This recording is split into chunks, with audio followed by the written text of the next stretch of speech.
Okay, all right. Hello, everyone. Hope you're doing great today. I'm really excited to be sharing this topic today because I actually had a bunch of questions from different students asking how do I actually reach the target that I really want to. So I figured let's discuss a little bit more about the topic. Hopefully we have more people here to ask some questions. Hey Jack, if you want to jump in today, I'm more than happy to have you here. I know that you're around today. So I do have a couple of notes that I wanted to share with everyone, and hopefully we have some other students sharing questions or comments. Would be great to have some of them answered today. But I wanted to talk about this because, as I said, some of the students have been asking or have been a little concerned actually about not reaching the audience that they really want to, or they feel like they're reaching this target audience that they can't relate to on their not actually. I think actually Jack today was mentioning this on the podcast episode. When we reach these clients that we're not really happy with, these are not the ones that match our business values. So let's jump in. I wanted to get started with understanding this audience by creating the buyer personas. And that's something that we also have in the certificate in wedding business and marketing. That's one of the content modules that I'm updating right now, and I'm trying to create more printables and more documents to share with you. But I'm thinking that in order to uh, engage with that audience, we need to understand who they are. And as I said, there's a big difference between who you want to reach and who you actually reaching to. So if those personas match, great. If not, I think you should stay here and make sure hey Jack, make sure you. So I thought I'd join you, but I just hoped it didn't kick you out. It was like join as host. I'm like, oh, I press this. Does she go? No, I'm here, and it's Okay. great. I have you because I was listening to the podcast episode today, the live episode, and you mentioned about reaching the right audience, and that's an issue that a lot of the students are struggling with.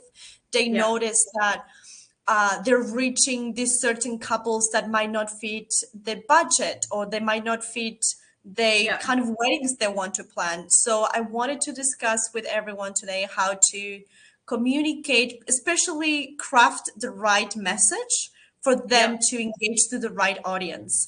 And correct me if I'm wrong, but I think that we need to start by identifying these two buyer personas, right? Sometimes the existing one and the ideal one might not be the same.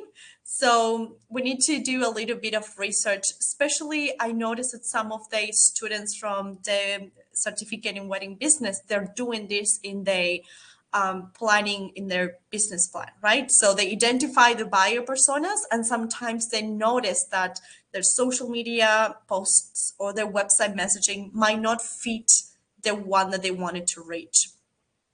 So a great way to do so is first researching about the one that you're reaching and why, and the one that you want to reach and how to reach that, right? What are your thoughts? Putting you on Um, the spot here with a question, I know. yeah, I know. Like, thanks for the prep. Look, I don't know. I can only speak from my own experience. And of course, with me, I bought a business. So there was some goodwill and it sort of already existed, even though I changed it dramatically. But it still had a decent portfolio and it still had a little bit of a following. So it didn't take long for clients to find me. But I can only imagine if you're starting from scratch, it would be that little bit harder. But I made the mistake early on of kind of saying yes to everybody, anybody and everybody. And as we discussed in the podcast today, like I took quite a formal approach to those first meetings as well. And And I don't think, looking back, it truly reflected me being myself in front of these people either. It was this, I was sort of there with a clipboard, and if you know me, that's not me, but it is true. The first couple were not great experiences. My first ever bride, she just wanted, the earth from me, and of course was really constricted with her budget.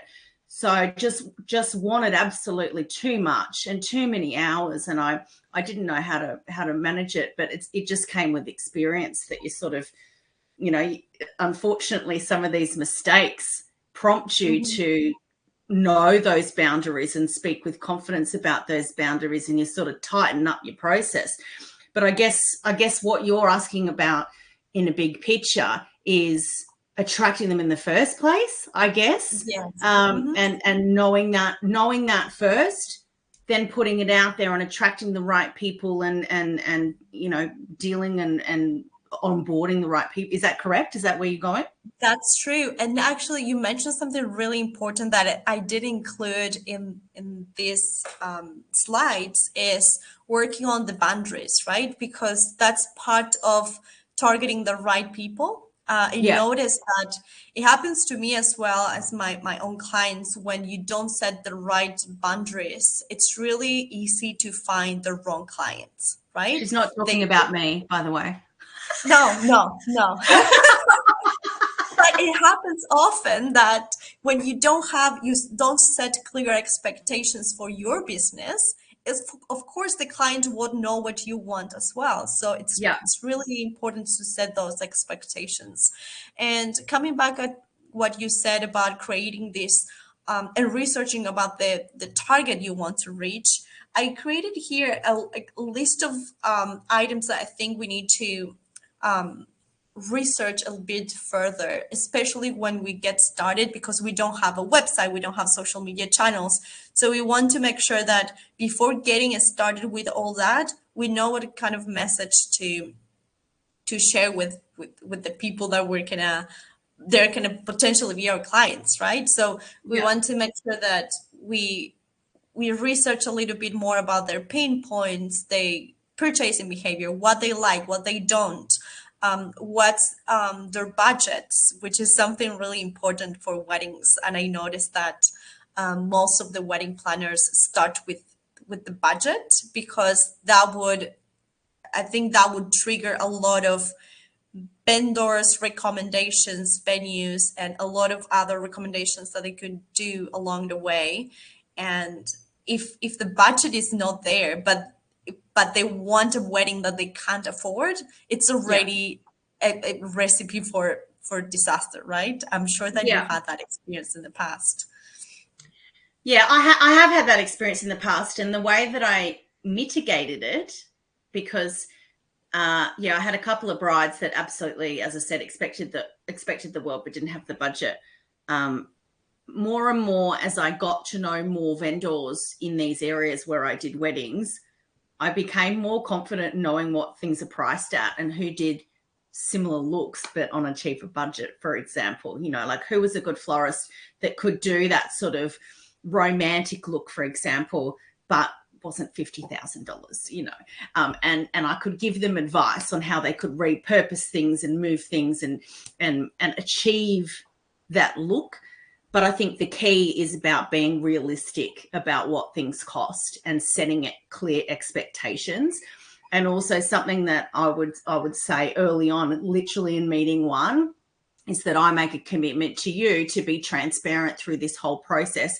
If something is going to, if I need to do more tasks and it's going to cost more, or we need to spend more on something else that wasn't expected, I'm going to communicate that to you in the first instance, and we're going to have a conversation about it. So having the confidence to be assertive like that, and give them realistic expectations, but also leave the door open that, it's a wedding, things are going to change, right? And expectations can be mismatched with what people can afford and what's possible. So let me ask you a question now. From your experience, when do you think it's the right time to set those expectations? Because it's something really important to, I guess, to communicate as soon as possible to make sure that we match our expectations before engaging with that and onboarding that couple, right? Yeah. Yeah. Well, I can only speak as a wedding planner, so I can't speak as like a wedding photographer or celebrant or whatnot. But when it came to budget, we started really realizing that we had a set audience. Our audience liked different styles of weddings. So you look on our portfolio, there's a vast range of different looks, but they all tended to have 30 to 60 grand to spend on their wedding in its entirety. We found that out. We found that out because we were their wedding planner hundreds of times, right? So we managed their budgets and we saw their budgets and worked with them closely. So we were able to go, hang on, there's a trend here that these are the people that seem to be attracted to us and converting and signing up and becoming our clients. There were one or two that were 80 grand weddings, 90 grand weddings, but they were really, really in the minority.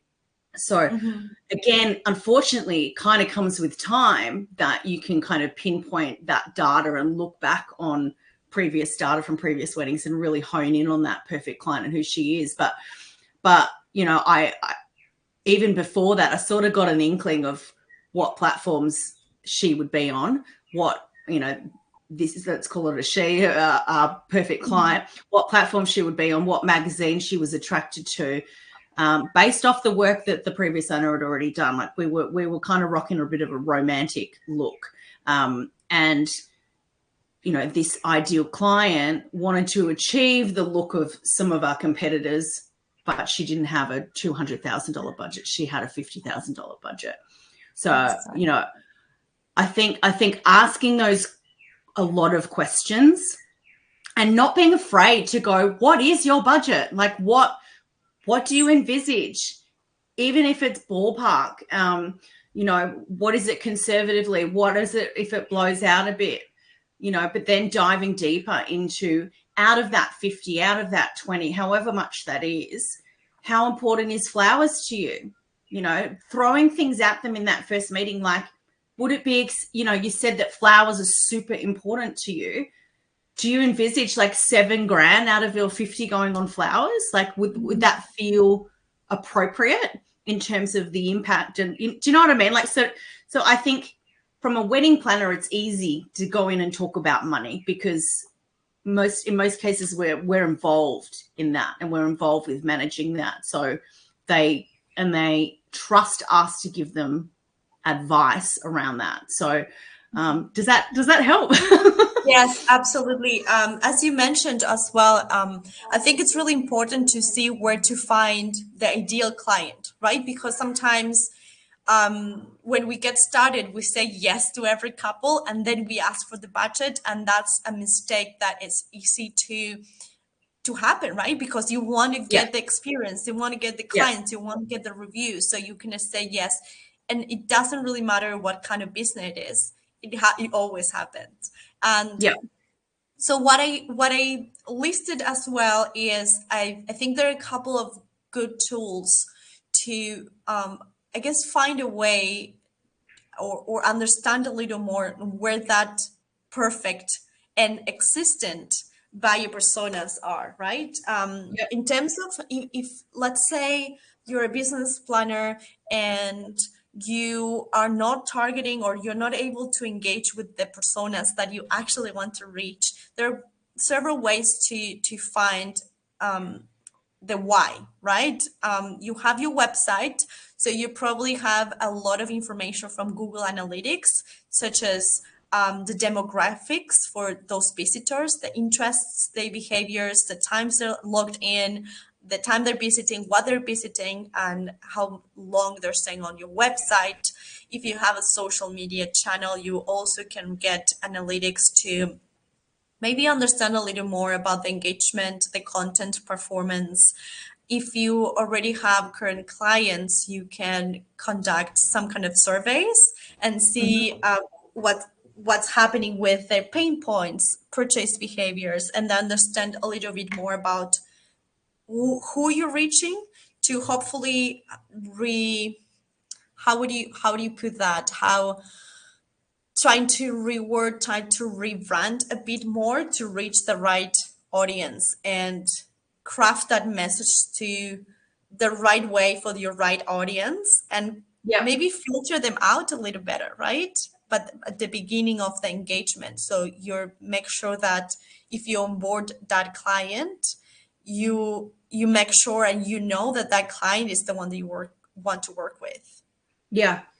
Yeah, I think looking back, I worked with Taylor Cusick Holman on the copy for our entire website at Darling Don't Panic, and the amount of detail that she went into with her questionnaires before she even started writing copy about who is this person, how much money do they have, what's their job, what platforms are they on, do they use these kind of languages, do they use this, do they use babe, do they use, like, you know what I mean? She really pulled out from me the language, and this is something that I don't think you'll ever get from ChatGPT, is this expertise to really dive deep and get into that customer persona.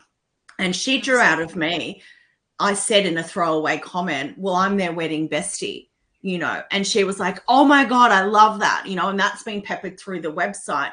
But that was just a throwaway comment about me talking about one of my favorite clients and what that experience was like. So a good copywriter can help wedding business owners really, as opposed to popping it on ChatGPT. Yeah, you might get something half decent out of that, but it's worth its weight in gold to actually work with someone who is really got expertise and specifically in the wedding space too, that understands the market. But yeah, I was so impressed by that whole process, and it wasn't the cheapest way to do it, but it definitely assisted us with attracting the right people because they landed on that copy and it resonated with them. It's a long-term investment. Yes. Yes. So after we identify that target audience, on the ideal one rather, we want to, as you said, make sure we choose the right channels to communicate with them, right? Because it might not be the same contacting them from LinkedIn or contacting them through Pinterest, right? You're gonna find a different target audience. You're gonna find different kind of professionals. So I think that's a good way to, as a second step, making sure you reach the right channels for your audience and be able to answer these pain points. So you need to consider where your audience spends the majority of your time online, right? So you can analyze these Google Analytics and social media channels like you did, but now you're going to be researching a bit more about the ideal one and see how you can tailor that approach with this new message you want to communicate.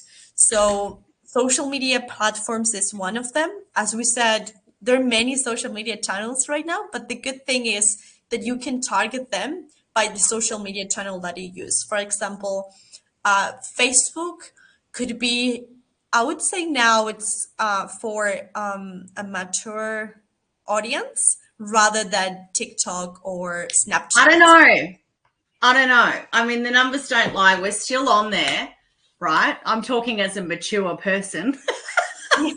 We're still on there, but we're not necessarily on the feed anymore, right? We're probably in marketplace. We're probably in groups.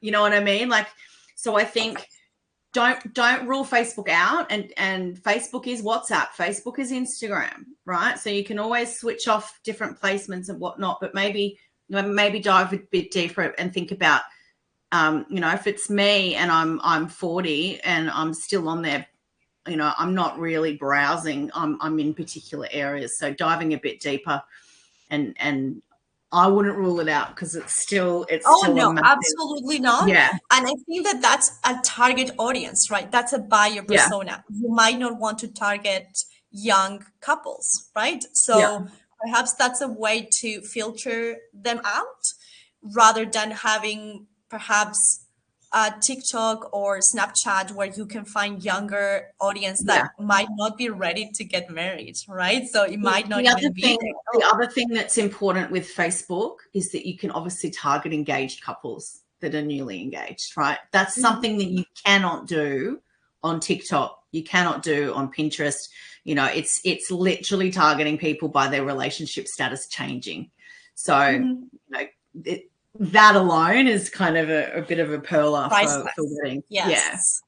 Absolutely. So we have social media. We have many social media channels right now. I don't think we're going to run short of those. Then we have email marketing, right? This will offer probably a more personalized approach directly to your inbox. So you'll probably be able to get a little bit more of targeted messaging if we're not using paid advertising on social media, right? You know that the person that probably signed up to your freebie, it's interested in your services. So, or it might be really close to that part of the journey. So that could be a really good way to personalize your messaging a little more. Then you can have content marketing, right? Like you're doing now, podcasts, videos, blogs, YouTube channel that could also attract an organic traffic to your website and also establish yourself as an expert in your industry, which is something that we all want, especially if you're just starting, right? And paid advertising is one of the other options.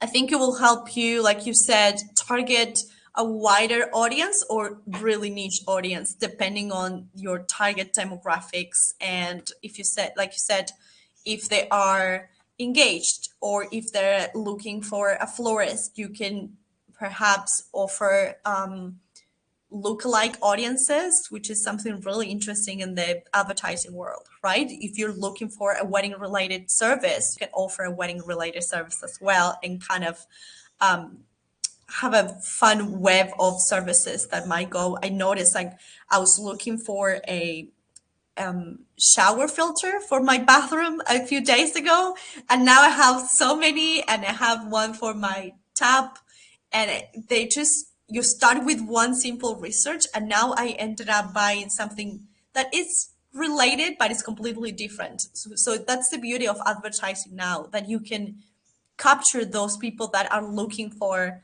that shower filter and you can upsell them into something else that could happen for the wedding industry as well. Yeah. Awesome. Okay, I think the third one is something that you already mentioned about creating this compelling content to this new target audience who want to reach. So, creating this high quality and relevant content that resonates with your audience, like you did for your wedding planning business.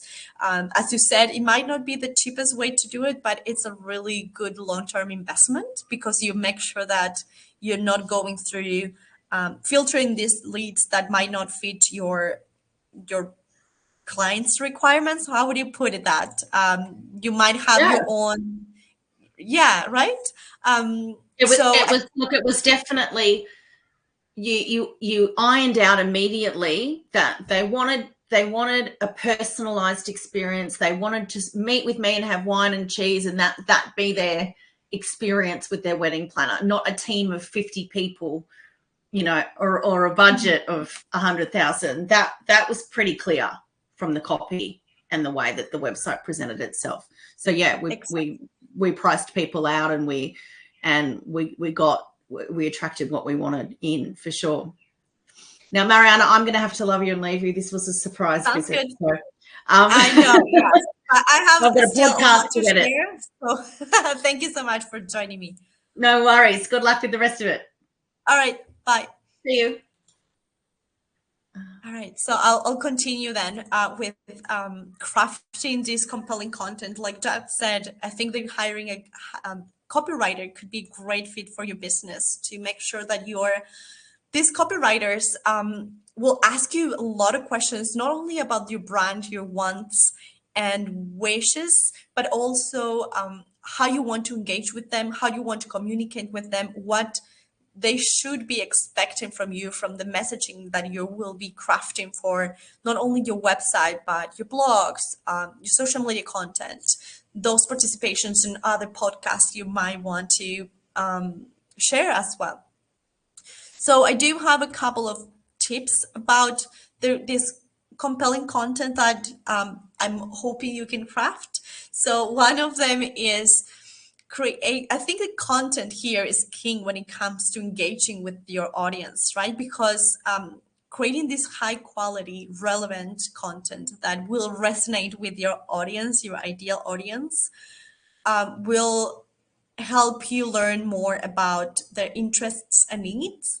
And I find it really good when I go to a website and I see their copy that says, this person seems like it's talking to me, it's talking to what I want, is answering my questions, is solving my pain points, and it's a no-brainer after that. So I would recommend use a mix of formats, not only blog posts in your website, but you can create blogs, videos, infographics for your website or social media channels.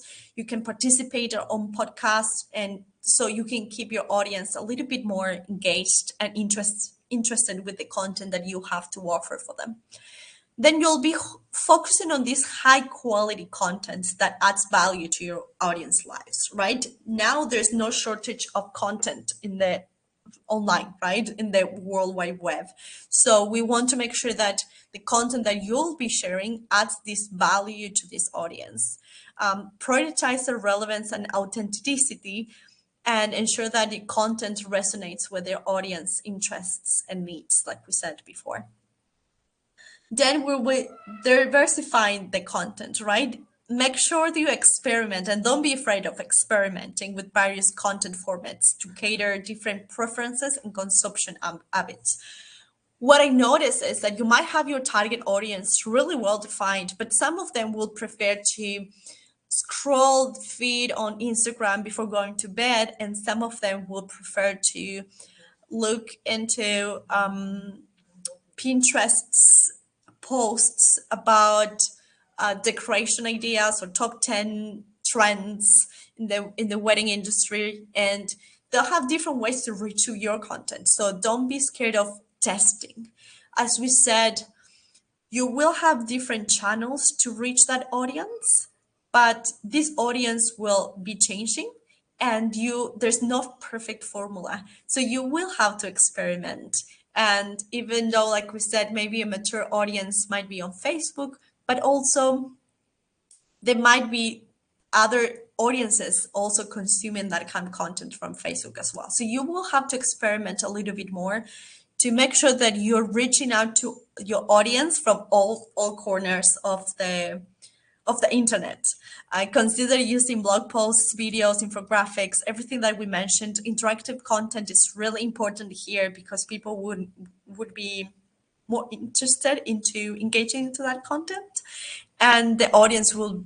I'm sure your audience will be really engaged and interested with what you have to offer. As we said as well, we want to research about this audience preferences, pain points, and interests, so you can craft and tailor that information that you want to share for them to find that value and find the answer to their questions. I will also consider what are their challenges and what are the issues they want to solve, to make sure you answer them and be proactive about it. Another thing that I also like to share with most of the students is make sure that, especially when you're starting, to be consistent, right? Maintain this consistent publishing schedule to keep your audience engaged and coming back for more. If you post maybe the same day of the week, it will be at least, no, it doesn't have to be the same time and same week and everything, but this will help you build a little bit more of anticipation and fostering this sense of trust with your audience. I'm a big fan of podcasts, and I've been listening to, well, the Wedding Empire podcast, among others, so many. But now I have my mental schedule of when the episodes come and they are published. So I know that, okay, on Mondays, I have Wedding Empire podcast to listen to. On Tuesday, I have this other one that I'm always looking forward to. So that way they know when to expect your content, and they just don't have to go to your feed to see if you post it or not, which it's probably not going to happen. Another one here is, okay, I added the optimizing for engagement. I think that encouraging this interaction and engagement with your content by incorporating call to actions is also really important, because you want to guide them through what you want will eventually to happen, which is leading that to the purchase, right? So you will be providing a lot of content, a lot of information, a lot of value, but they know that they will probably have to give something in return, right? So it doesn't have to be the call to action, hey, hire me, I'm here. But it could be sign up for my mailing list so you can nurture them via email. You can say, download my freebie or book an appointment with me so we can discuss further about your wedding. And that way you start engaging a little bit more closer and keeping track of them and having more information about them, like email address, social media channels, and it will be easier for you to engage with them in the future. After creating all this compelling content, I'm trying just to build in mind, I'd say like a roadmap with all the steps that I think we should follow. So after creating this compelling content, we're going to be building the relationships with this ideal target that we want to find in the first place. And building a relationship with your audience is crucial for long-term engagement and loyalty. And I know what you might think. A wedding planner might not have or might not need a long-term and engaged and loyal client, because they might probably get married once. But that's not true, right? Because we want to make sure that that long-term engagement and that loyalty also translates into recommendations into your business, right? I'm getting married and I had a great experience with you. So I'm going to recommend you to my friends. And that's the best way of getting business. Honestly, as a business owner, I honestly think that's the best way and the best advertising that you can get. So engage with your audience on social media, respond to comments, messages, participate in conversations online.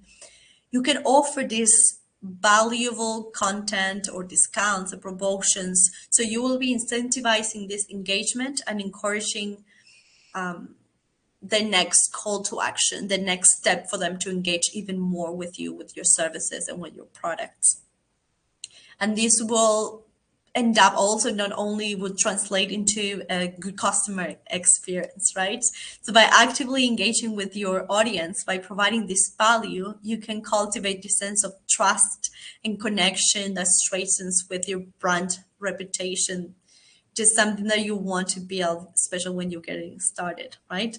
So you'll be leveraging, I have here on my list, leveraging social media platforms first to engage directly with your audience. So you'll be responding, like I said, to mentions and messages and comments. You'll be demonstrating that you're attentive, you're genuine, and you want to pay an extra attention for the feedback and inquiries and comments, making sure that they understand that you have time for them, right? And you know what you're saying and you know what you're doing. So you're going to be positioning yourself as this knowledgeable and approachable authority figure. Then offering value. I have a typo here. Value added content. That will address the audience interests. We've been talking about this a lot, I know, but we want to make sure that you share educational resources as well, insightful tips, entertaining content as well that resonates with your audience and adds value to their lives.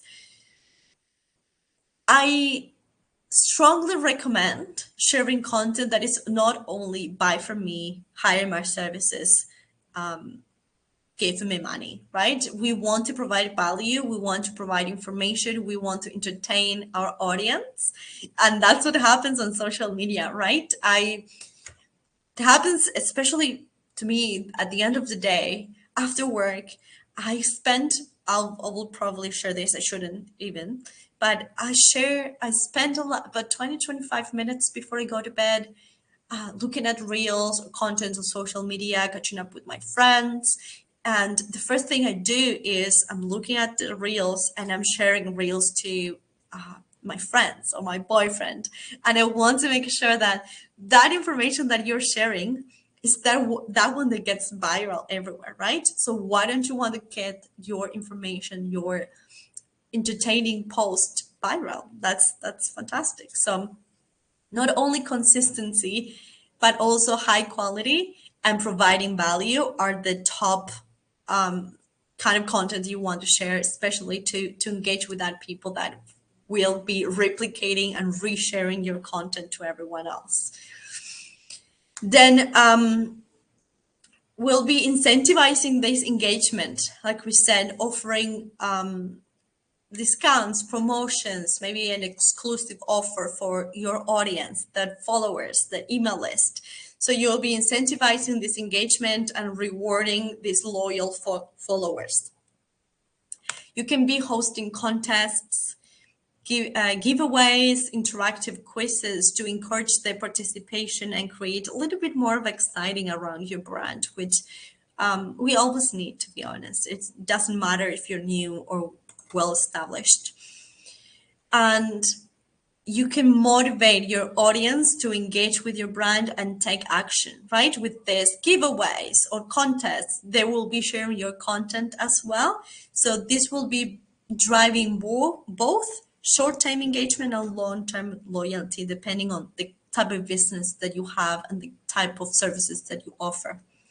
And the last one is tailor this communication, this message, to reflect the preferences and interests of this audience that you want to target. Make sure you use segmentation and personalization techniques to deliver these targeted messages that offers that resonate with specific audience segments. You might not be able to segmentate on social media sometimes, especially if you're not using advertising, but you'll be able to use other channels such as, well, your website, email marketing. It's really easy and it's really straightforward to personalize all these segments and targets within your email platform.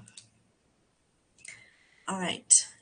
I don't think we have any questions yet. I think I have. Okay. All right, so I keep moving forward. I have another slide here that I wanted to share, which is the last one, but I wanted to give a little bit more of a roadmap into engaging with the ideal target audience. And sometimes it might seem overwhelming because there's so many things to do, but I think that we need to put it together or maybe cut them or segmentate them into small steps. So we make sure we tackle them all and we do it the right way, an organized way, so we don't miss anything. So the first step would be, like we said, we will be defining your current audience and we'll be analyzing the existent demographics, interests, pain points, preferences, and behaviors. Use these data tools that we mentioned before, like customer surveys or social media insights, to gain a comprehensive understanding who is your audience and why you're targeting that audience. What's happening that you're not targeting the one that you want to? You might be, or you should be able to find something to improve, some points that needs to be a little bit maybe tweaked. After we identify what's the current audience that you're targeting, and you think that's not the one that you wanted to approach, we're going to be defining your ideal audience, right? That audience that you want to reach, that audience that you want to work with, that you might be struggling to find, that might not be reaching out to you and might not be buying from you yet. So to do so, you'll be clarifying these characteristics and attributes of your ideal audience. You will be including demographics, interests, traits, pain points, and it could be a lot of information such as gender, location, income level, interests, values, lifestyle preferences, what kind of TV shows they watch, what kind of magazines they read, where are they online. You need to know as much as you can because that's where you're going to be finding them.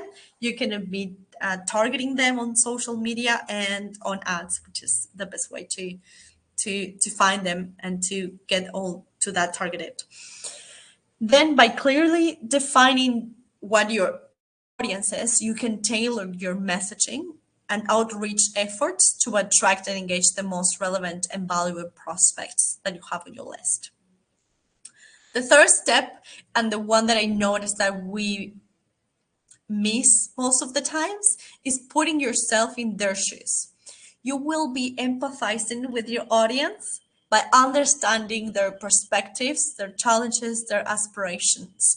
So you want to anticipate their needs and preferences of your audience to address them in your way, but you want to anticipate to address them and to offer a way to solve them, especially these specific pain points and interests that you might find from the research that you already did. After you put yourself in your shoes, you know their needs, you know their pain points, their interests, their challenges, their aspirations. You're going to be tailoring your communication strategies to them, right? You will be developing this personalized messaging that resonates with your audience values, aspirations, and pain points. So you will be utilizing, and this is really important, you will be utilizing this language and images and tone that align with your audience preferences that you're going to be finding in your previous steps, and you will be targeting that in your communication style. It's not the same if you want to target young couples that you want to target high level ones, couples like CEOs, or some with looking for luxury versus looking for something alternative. The message, the way you communicate, the tone, the images that you use, the language that you use will not be the same. So you need to make sure that you're able to tweak that to not only anticipate the needs but also communicating them the right way. You will be crafting this message across various touch points. Like we said, you will be including on your website, social media channels, intake forms, portfolio, service offerings, pricing, that's an important one, and vendor selections and so on. So you want to make sure that you're consistent and you're communicating with the same tone and the same wording across all these various touch points. And the last one is another one that sometimes we forget as well is analyzing this and measuring this. Why? Because you will be implementing these mechanisms and analytics, and you will have to monitor and make sure that first are effective and they're actually targeting the right audience that you're looking for, right? So you will be measuring these key performance indicators for your audience, their target audience. And this will translate to engagement rates, conversion rates, customer satisfaction levels. And where can you find that? You can find it on your website, you can find it on your social media and your email messaging. So you won't be lacking data. And there's many ways to find out if you're actually doing the right thing, if you're actually taking the right steps to engage with the right audience. And then analyzing all this data collected will help you identify these areas of improvement and opportunities for optimization. Something really important happens here. You will dealing with people. So that means that all this, there's no formula at first. And then if you find yours, which is the ideal, that's the goal, this will be changing because you're treating with people, you're actually handling people, and you're trying to trigger and to target these people. So you will have to refine these communication strategies based on this data that you have and the feedback that you get from your audience. And because people change, I might like, I don't know, this magazine now, but maybe in a year or two, I will change my taste. I will change my preferences.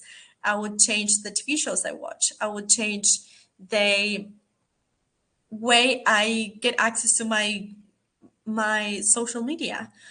I remember I used to engage with Facebook much more than I'm doing now, and I didn't have an Instagram channel. So my way to consume information on social media changed completely.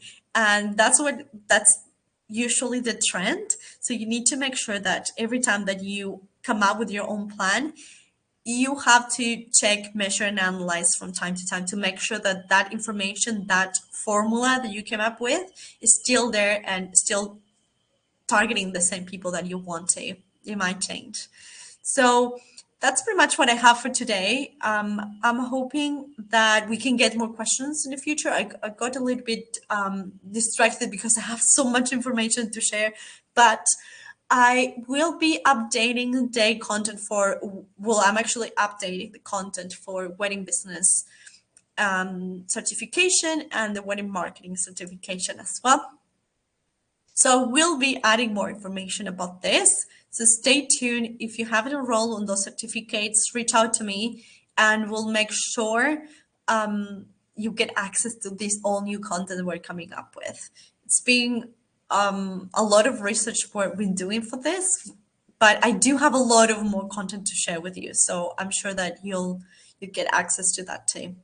And if you have any questions, feel free to send them in the comments and I'll make sure, please tag me and I'll make sure to get back to you. All right. Thank you so much, everyone. And I'll be talking and seeing you all soon.